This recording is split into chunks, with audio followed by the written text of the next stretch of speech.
धनबाद के गोविंदपुर में जैप 3 के पासिंग आउट पारण परेड में शामिल हुए मुख्यमंत्री का पुरुषों के साथ साथ महिलाएं भी कंधे से कंधा मिलाकर चलने को है तैयार।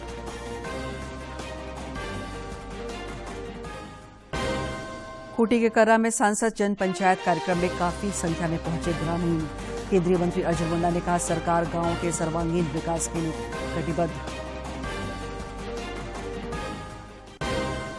और बाघमारा विधायक ढुल्लू मेहतो ने धनबाद न्यायालय में किया आत्मसमर्पण। विधायक पर सरकारी काम में बाधा डालने समेत कई आरोप।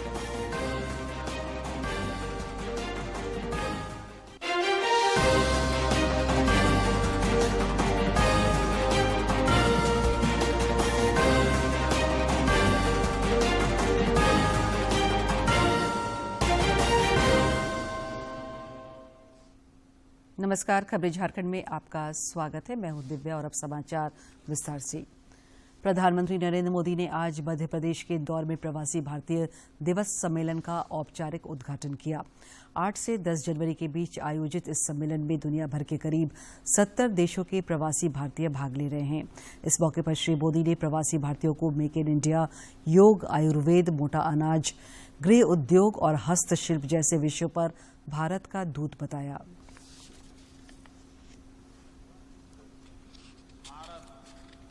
दुनिया के G20 समूहों की अध्यक्षता भी कर रहा है। भारत इस जिम्मेदारी को एक बड़े अवसर के रूप में देख रहा है। हमारे लिए ये दुनिया को भारत के बारे में बताने का अवसर है। ये दुनिया के लिए भारत के अनुभवों से सीखने का, पुराने अनुभवों से सस्टेनेबल फ्यूचर की दिशा तय करने का अवसर है। हमें G20 केवल एक डिप्लोमेटिक इवेंट नहीं, बल्कि जन भागीदारी का एक ऐतिहासिक आयोजन बनाना है। धनबाद जिले के गोविंदपुर स्थित झारखंड सशस्त्र पुलिस वाहिनी जैप 3 के प्रांगण में पुलिसकर्मियों के प्रशिक्षण के उपरांत पारण परेड में मुख्यमंत्री हेमंत सोरेन शामिल हुए और पारण परेड का निरीक्षण किया। इस मौके पर उन्होंने कई पुलिसकर्मियों को सम्मानित भी किया। गोविंदपुर स्थित जैप 3 के प्रांगण में पारण परेड में शामिल पुलिसकर्मियों को संबोधित करते हुए मुख्यमंत्री हेमंत सोरेन ने कहा कि प्रशिक्षण एक अनवरत प्रक्रिया है जो पुलिसकर्मियों को सबल बनाता है। क्योंकि जिस क्षेत्र को आप संभालने जा रहे हैं,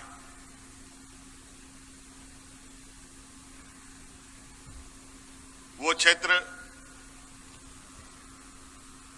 पूरे मानव जीवन के लिए बहुत ही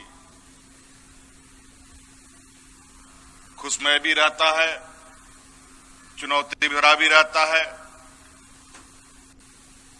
जोखिम भरा भी रहता है।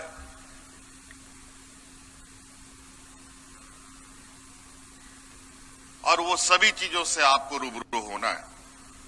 श्री सोरेन ने कहा कि राज्य सरकार महिला सशक्तिकरण के लिए प्रतिबद्ध है। उन्होंने कहा कि वर्तमान परिवेश में कुल 2445 पुलिसकर्मियों ने प्रशिक्षण पूरा किया है, जिसमें 30% महिला पुलिसकर्मी शामिल है। लगभग आप सब लोगों को मिलाकर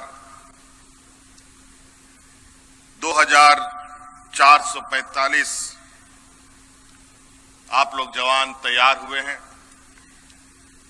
और ये खुशी की बात है, इन 2445 में 813 जो महिला टीम तैयार हुई है। पारण परेड को संबोधित करते हुए पुलिस महानिदेशक नीरज सिन्हा ने कहा कि कोरोना काल के दौरान पुलिसकर्मियों का प्रशिक्षण कार्य प्रभावित हुआ था, लेकिन अब विभिन्न वाहिनियों के माध्यम से पुरुषों और महिला पुलिसकर्मियों का प्रशिक्षण जारी है। माननीय मुख्यमंत्री महोदय पुलिस कर्मियों के प्रति अत्यंत ही उदार एवं कल्याणकारी रहे हैं। 1632 पुलिस प्रशिक्षु एवं 813 महिला प्रशिक्षु यानी कुल 2445 प्रशिक्षुओं ने प्रशिक्षण पूर्ण कर सक्रिय पुलिस कर्मियों के रूप में योगदान किया है। पारण परेड के दौरान प्रशिक्षण ग्रहण कर रहे पुलिसकर्मियों ने आकर्षण परेड की प्रस्तुति की। इस दौरान विधायक मथुरा प्रसाद महतो सहित पुलिस विभाग के कई अधिकारी मौजूद थे। दूरदर्शन समाचार के लिए ब्यूरो की रिपोर्ट। जनजातीय मामलों के केंद्रीय मंत्री अर्जुन मुंडा आज अपने संसदीय क्षेत्र खूंटी जिला के कर्रा प्रखंड स्थित चांपी में जन पंचायत के माध्यम से ग्रामीणों की समस्याओं से रूबरू हुए और अधिकारियों को समाधान का निर्देश दिया। जनजातीय मामलों के केंद्रीय मंत्री अर्जुन मुंडा आज खूंटी जिले के चांपी में जन पंचायत कार्यक्रम में शामिल हुए। इस मौके पर उन्होंने कहा कि जनप्रतिनिधियों का दायित्व है कि गांवों का विकास करे। ये सुनिश्चित करना पड़ेगा कि हमारा पंचायत पदाधिकारी तो आते जाते रहेंगे, ट्रांसफर होगा, लेकिन हम तो यहाँ के परमानेंट है कि नहीं है। इसलिए हमारा गांव, हमारा विकास होना चाहिए, हमारा पंचायत सर्वश्रेष्ठ होना चाहिए। श्री मुंडा ने केंद्र सरकार द्वारा संचालित विभिन्न योजनाओं का उल्लेख करते हुए कहा कि केंद्र सरकार ने घर घर नल जल योजना के लिए राज्य सरकार को राशि भेज दी है ताकि ग्रामीणों को शुद्ध पेयजल मिल सके। क्योंकि यह योजना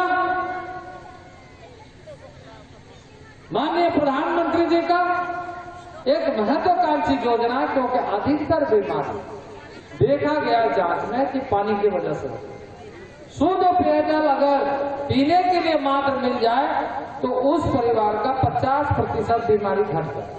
केंद्रीय मंत्री ने अधिकारियों की कार्यशैली पर नाराजगी जाहिर करते हुए कहा कि पंचायत प्रतिनिधियों को केंद्र सरकार की महत्वाकांक्षी योजना का लाभ गांव-गांव तक पहुंचे, इसके लिए समय समय पर मॉनिटरिंग करने की जरूरत है। मैं पदाधिकारियों से कहूंगा कि ऐसे जो भारत सरकार की योजनाएं जो राज्य सरकार के माध्यम से करने के, क्योंकि वो राशि हम राज्य सरकारों को देते हैं, राज्य सरकार के माध्यम से पूरा होना चाहिए। पैसा जब भारत सरकार देती है तो गांव में, हर गांव में नल का जल उन परिवार के घर तक पहुंचना चाहिए। श्री मुंडा के खूंटी पहुंचने पर भारतीय जनता पार्टी के कार्यकर्ताओं और स्थानीय लोगों द्वारा भव्य स्वागत किया गया। इस मौके पर बड़ी संख्या में निर्वाचित प्रतिनिधि भी शामिल हुए। खूंटी से ज्योत्सना शीला डांग की रिपोर्ट। उधर भारतीय जनता पार्टी महिला मोर्चा खूंटी का 2 दिवसीय प्रशिक्षण शिविर को संबोधित करते हुए श्री मुंडा ने कहा कि प्रधानमंत्री नरेंद्र मोदी के नेतृत्व में देश पूरे विश्व में अपनी पहचान बना रहा है।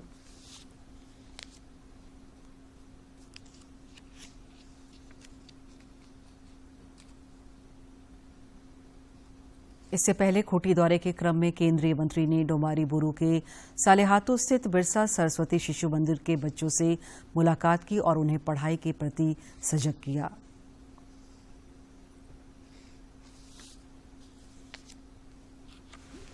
श्री मुंडा ने डोमारी बुरू गोलीकांड में शहीद हुए जनजातीय समुदाय के वीरों की शहादत को नमन किया। गौरतलब है कि आज ही के दिन खूंटी के डोमारी बुरू में 1899 में ब्रिटिश शासकों द्वारा आदिवासियों पर गोलीबार चलाई गई थी। इस गोलीकांड में सैकड़ों लोगों की जानें गई थी। उनके शहादत को देश सदैव याद रखेगा। सरायकेला में एक कार्यक्रम के दौरान जनजातीय मामलों के केंद्रीय मंत्री अर्जुन मुंडा ने राज्य सरकार पर जमकर निशाना साधा। उन्होंने कहा कि राज्य सरकार 1932 खतियान कानून को लेकर खुद ही उलझन में है। श्री मुंडा ने कहा कि हेमंत सोरेन इस मुद्दे पर राजनीतिक लाभ लेना चाहते हैं, जबकि उन्होंने खुद ही विधानसभा में कहा था कि यह संभव नहीं है। इस लिट्टी पार्टी कार्यक्रम में कई दलों के नेता मौजूद थे। कुछ बहुत ज्यादा कहने का कोई मतलब नहीं निकलता, क्योंकि ये सर्वसम्मत हो, कानून सम्मत हो, लाभ देने वाला हो, ऐसा ध्यान में रख करके यदि कोई लेता है फैसला तो ये समझ में आता है। ये खुद ही उलझन में, क्योंकि मैंने एक बार बयान देखा विधानसभा में कि ये नहीं हो सकता है। फिर ये कैसे हो सकता है, तो उन्हीं को एक्सप्लेन करना चाहिए कि ये दोनों तरह की बातें कैसे की जाती है। तो अब इसमें अभी इस सरकार को ही बताना चाहिए। गढ़वा में भारतीय जनता पार्टी जिला कार्य समिति की बैठक संपन्न हुई। बैठक में राज्यसभा सांसद सह झारखंड मामलों के प्रभारी लक्ष्मीकांत वाजपेयी, पलामू सांसद बीडी राम सहित बड़ी संख्या में पार्टी कार्यकर्ता ने हिस्सा लिया। इस मौके पर श्री वाजपेयी ने पार्टी कार्यकर्ताओं से 2024 के चुनाव के लिए तैयार रहने का आह्वान किया। बैठक थी और उसमें मैं प्रदेश प्रभारी के नाते कार्यकर्ताओं के बीच में उपस्थित हुआ। कार्यकर्ताओं से मैंने सुना और कार्यकर्ताओं को जो काम के बिंदु थे उनके बारे में जानकारी दी। 2024 का चुनाव तो शुरू हो चुका है। भारतीय जनता पार्टी में एक चुनाव निपटता है, दूसरे चुनाव की तैयारी अगले दिन से शुरू होती है।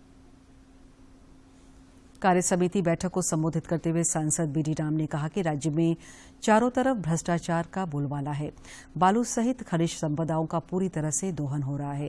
उन्होंने पार्टी कार्यकर्ताओं से सरकार की गलत नीतियों को आम लोगों तक पहुंचाने की अपील की। माध्यम से जनता के बीच लेकर के जाएंगे और सरकार का जो रवैया है, सरकार की जो नीति है, सबको उजागर करने का काम। प्रदेश कांग्रेस की ओर से रांची जिले के सिल्ली में आज भारत जोड़ो यात्रा कार्यक्रम में प्रदेश अध्यक्ष राजेश ठाकुर, ग्रामीण विकास मंत्री आलमगीर आलम, पूर्व केंद्रीय मंत्री सुबोधकांत सहाय और पार्टी के ग्रामीण जिला अध्यक्ष डॉक्टर राकेश किरण सहित बड़ी संख्या में पार्टी कार्यकर्ताओं और स्थानीय लोगों ने हिस्सा लिया। श्रम नियोजन और प्रशिक्षण मंत्री सत्यानंद भोक्ता ने कहा है कि राज्य सरकार सरकारी, गैर सरकारी और औद्योगिक इकाइयों में 75% स्थानीय कामगारों को नियोजन के लिए नियुक्ति नियमावली लागू की है, जिसका अनुपालन के लिए सरकार प्रतिबद्ध है।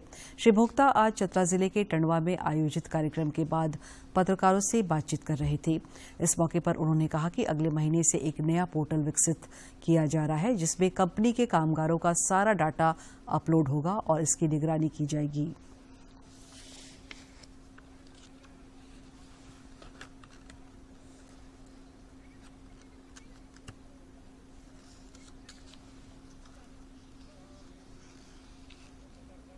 तेरह का मैटर है। हम लोग सरकार के 19 सरकार बनी है, 20, 21, 22 3 बरस की।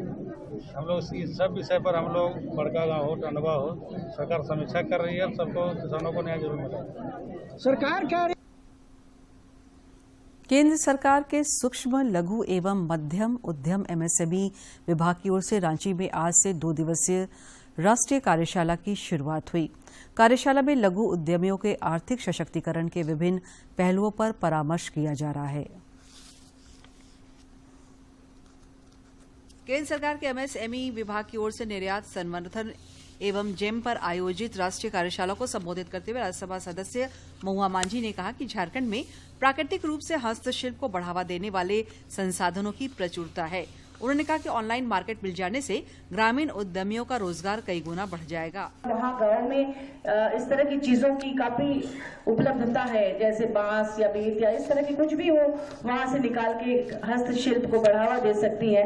तो उनको अगर ऑनलाइन मार्केटिंग उसकी हो जाए, जैसा आप कह रहे हैं कि लोकल, नेशनल और इंटरनेशनल मार्केट उनको मिल जाए, तो आप समझ सकते हैं कि हमारा गाँव कितना समृद्ध हो जाएगा।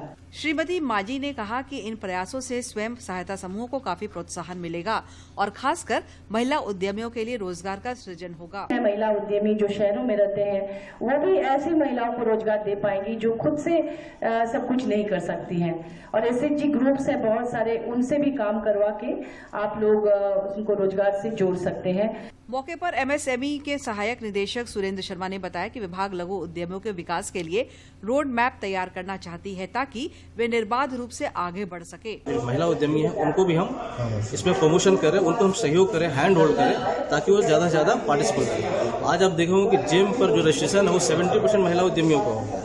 रीजन ये है कि वो घर पे काम करते हुए भी वो एक्सपोर्ट कर रही है, ये जेम पे सप्लाई करे सरकारी डिपार्टमेंट। दरअसल हमेशा से लघु उद्यमियों के लिए बाजार एक बड़ी समस्या रही है। विभाग के इन प्रयासों से न सिर्फ स्थानीय परंपरागत उद्यमों को प्रोत्साहन मिलेगा, बल्कि रोजगार की तलाश कर रहे युवा इस ओर आकर्षित भी होंगे। रांची से अवधेश गौतम की रिपोर्ट। देश में पिछले 24 घंटे के दौरान कोविड के 170 नए मरीजों की पहचान की गई, जबकि 221 मरीज स्वस्थ भी हुए। केंद्रीय स्वास्थ्य मंत्रालय के अनुसार देश में कोविड के 2371 मामले सक्रिय हैं।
कोविड के खिलाफ जारी जंग में टीकाकरण अभियान तेज गति से जारी है।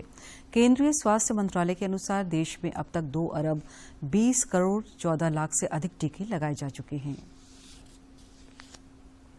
देश में अब तक 220 करोड़ 14 लाख से अधिक टीकों की खुराक दी जा चुकी है। वहीं पिछले 24 घंटों में 10,336 कोविड टीके लगाए गए।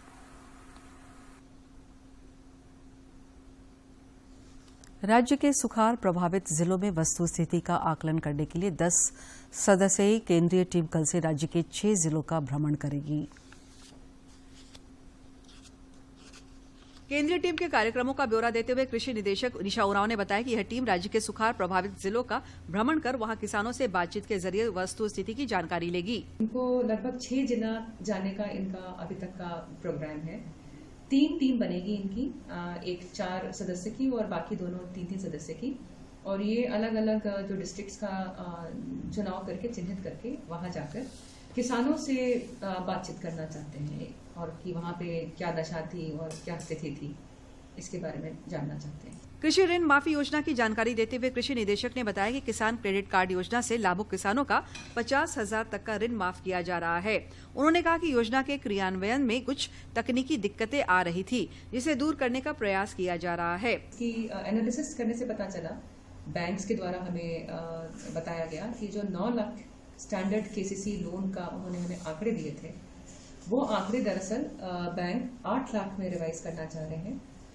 और अभी भी ऐसे बहुत सारे खाते हैं जिनका आधार नंबर बैंक के पास उपलब्ध नहीं है, और ऐसे और भी बहुत सारे किसान हैं जो कि अनट्रेसेबल फार्मर हैं। शायद वो माइग्रेट कर गए होंगे या किसी और वजह से उनसे संपर्क नहीं हो पा रहा है। कृषि निदेशक ने आगे कहा कि योजनाओं का लाभ सीधे किसानों तक पहुंचाने के उद्देश्य से प्रखंड स्तर पर कैंप आयोजित किए जा रहे हैं। ट्रेसेबल किसान अधिक मात्रा में हो या जहां पे किसान के आधार नहीं हो बैंक के पास, तो ऐसे ब्लॉक्स में विशेष कैंप का आयोजन किया जाए बैंक्स के द्वारा, जिसमें कि कृषि विभाग के अफसरों से का और कर्मियों का विशेष सहयोग होगा, आर्थिक सहयोग भी होगा। दरअसल गत वर्ष असामान्य वृष्टि से राज्य के कई जिलों में किसानों की आर्थिक कमर तोड़ दी। केंद्रीय टीम का यह दौरा उन किसानों को राहत पहुंचाने के लिए लिहाज से काफी अहम माना जा रहा है। रांची से अवधेश गौतम की रिपोर्ट।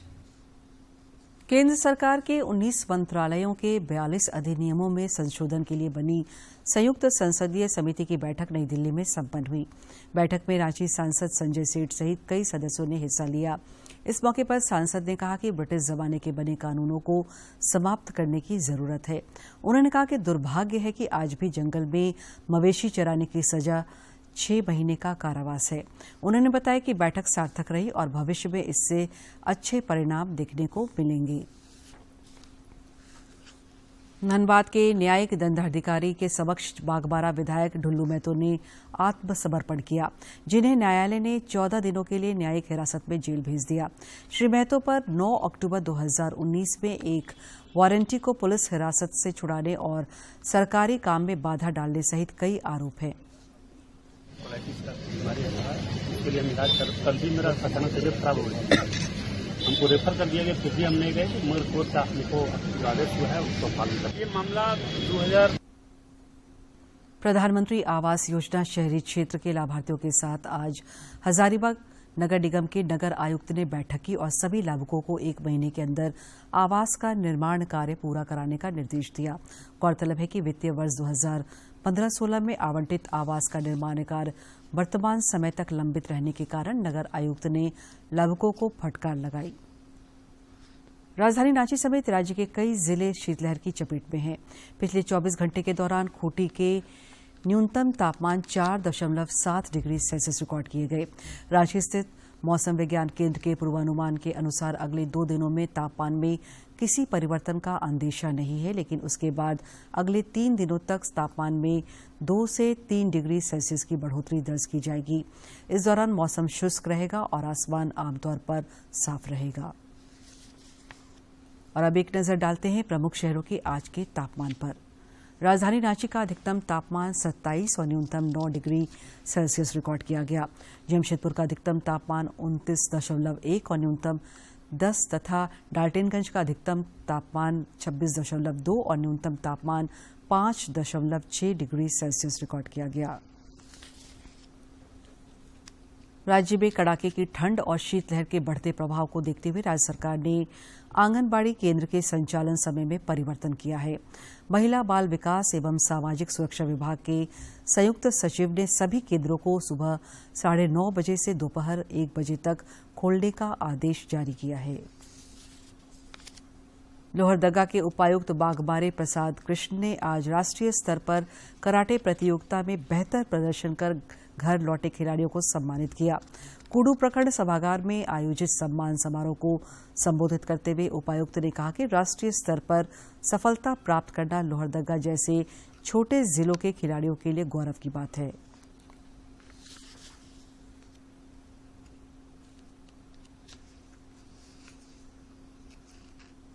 सत्ताईसवां राष्ट्रीय सब जूनियर रोड साइकिलिंग प्रतियोगिता संपन्न हुई। प्रतियोगिता में 16 आयु वर्ग में 40 किलोमीटर की दूरी रिकॉर्ड समय में पूरी कर नारायण महतो ने स्वर्ण पदक जीता। उन्होंने स्वर्ण पदक जीतकर देश और राज्य का नाम रोशन किया है। भारत और श्रीलंका के बीच वनडे सीरीज का कल से आगाज होने जा रहा है। पहला मुकाबला कल गुवाहाटी में खेला जाएगा। भारतीय टीम की कप्तानी की कमान एक बार फिर रोहित शर्मा को सौंपी गई है।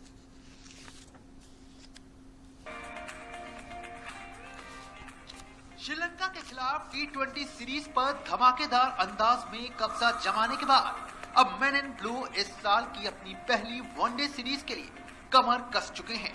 सामने एक बार फिर श्रीलंका है और इरादा यहां भी अपनी बादशाहत को साबित करना है। चूंकि इस साल वनडे विश्व कप भी है, लिहाजा खिलाड़ियों की फिटनेस और उनके प्रदर्शन दोनों पर ही इस सीरीज में चयनकर्ताओं की नजर बेहद करीब से होगी। मुकाबला गुवाहाटी में खेला जाएगा, जहां की पिच बल्लेबाजों के लिए रनों का अंबार सामने रखती है। वैसे सीरीज से रोहित, राहुल और विराट की तिकड़ी वापस दिखेगी, तो वहीं गेंदबाजी में जसप्रीत बुमराह का टीम के साथ जुड़ना एक अच्छा संकेत है। श्रीलंका की बात करें तो टीम 1997 के बाद से भारत के खिलाफ कोई वनडे सीरीज नहीं जीत सकी है और T20 में जिस तरह का इस टीम का प्रदर्शन रहा है, उससे इतना तो साफ है कि इस टीम के लिए इस बार भी वनडे सीरीज जीतने की चुनौती काफी बड़ी है। तासुन शनाका की इस टीम की सबसे बड़ी कमजोरी कंसिस्टेंसी की है, जिसके चलते टीम कई अहम मौकों पर पीछे रह जाती है। वैसे रिकॉर्ड के आईने में देखें तो भारत का पलड़ा काफी भारी दिखता है। दोनों टीमों के बीच भारतीय सरजमी पर 51 मुकाबले खेले गए हैं। इसमें से 36 में भारतीय टीम को जीत मिली है, जबकि 12 मुकाबले श्रीलंका ने जीते हैं और 3 मैचों का कोई नतीजा नहीं निकला है। लेकिन अगर दोनों टीमों के बीच कुल मुकाबलों की बात कर ली जाए तो अब तक 162 बार वनडे में दोनों टीमें एक दूसरे के आमने सामने हुई हैं। जहां टीम इंडिया ने 93 मैचों में जीत हासिल की है, वहीं श्रीलंका 57 मुकाबले जीतने में कामयाब रही है।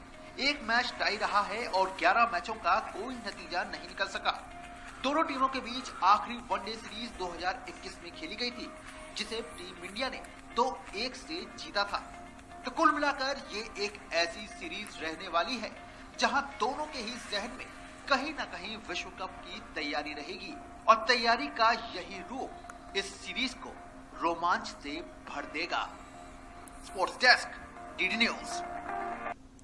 प्रधानमंत्री नरेंद्र मोदी इस महीने की 29 तारीख को मन की बात कार्यक्रम के 100वें एपिसोड के जरिए देशवासियों को संबोधित करेंगे। प्रधानमंत्री ने लोगों से आग्रह किया कि वे नए भारत के निर्माण से जुड़ी अपनी प्रेरक कहानी और उपलब्धि भेजें। आम लोग अपने सुझाव 1800-11-6800 पर रिकॉर्ड कर सकते हैं। और अब कुछ खबर राज्य के विभिन्न जिलों से।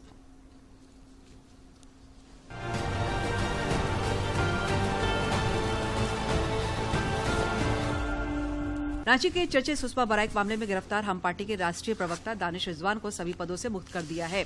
पार्टी अध्यक्ष जीतन राम मांझी ने कहा कि अगर दानिश दोष मुक्त हो जाएंगे तो उनको फिर से पार्टी में जगह मिल जाएगी। झारखंड के वित्त रहित स्कूल और कॉलेज के शिक्षक और कर्मचारियों के बैंक खाते में जल्द ही अनुदान राशि भेजी जाएगी। इसके लिए प्राध्यापक शिक्षा निदेशक की अध्यक्षता में कमेटी गठित की गई थी। कमेटी ने अपनी अनुशंसा विभाग को सौंप दी है। कमेटी ने शिक्षण संस्थानों का अनुदान दोगुना करने की भी अनुशंसा की है।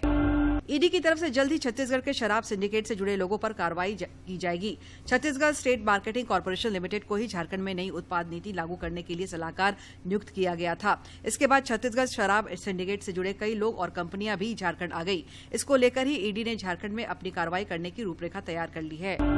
पश्चिमी सिंहभूम मुख्यालय चाईबासा में अवस्थित जिला विधिक सेवा प्राधिकार के सचिव राजीव कुमार सिंह ने स्थानीय मंडल कारा में संचालित लीगल एड क्लिनिक का निरीक्षण किया। साथ ही मंडल कारा में वैसे बंदियों से मिले जो वकील नहीं रख सकते हैं। उन्होंने ऐसे मामलों पर कहा कि बंदियों को प्राधिकार वकील उपलब्ध कराएगा।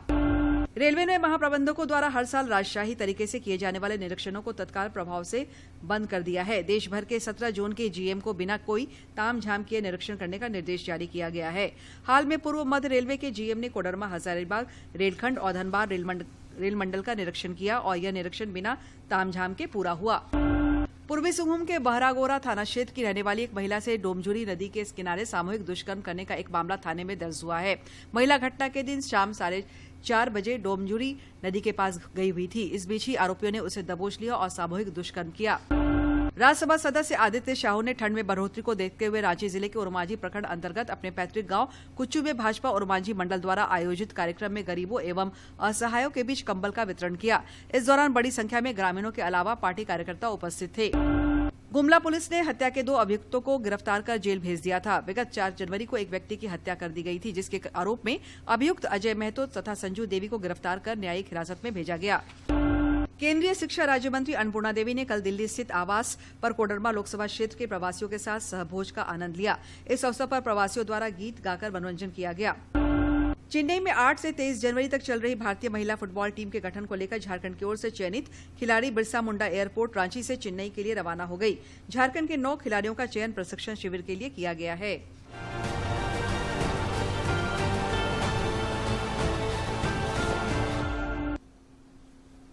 अंत में मुख्य समाचार एक बार फिर।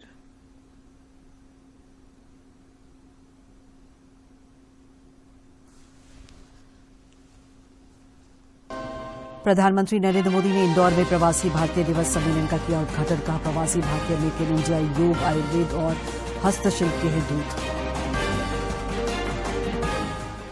धनबाद के गोविंदपुर में जैप 3 में के पासिंग आउट पारंपरिक में शामिल हुए मुख्यमंत्री का पुरुषों के साथ साथ महिलाएं भी कंधे से कंधा मिलाकर चलने पहुंची हैं। खूंटी के कर्रा में सांसद जन पंचायत कार्यक्रम में काफी संख्या में पहुंचे ग्रामीण। केंद्रीय मंत्री अर्जुन मुंडा ने कहा सरकार गांव के सर्वांगीण विकास के लिए प्रतिबद्ध। और बागबाहरा विधायक ढुल्लू महतो ने धनबाद न्यायालय में किया आत्मसमर्पण।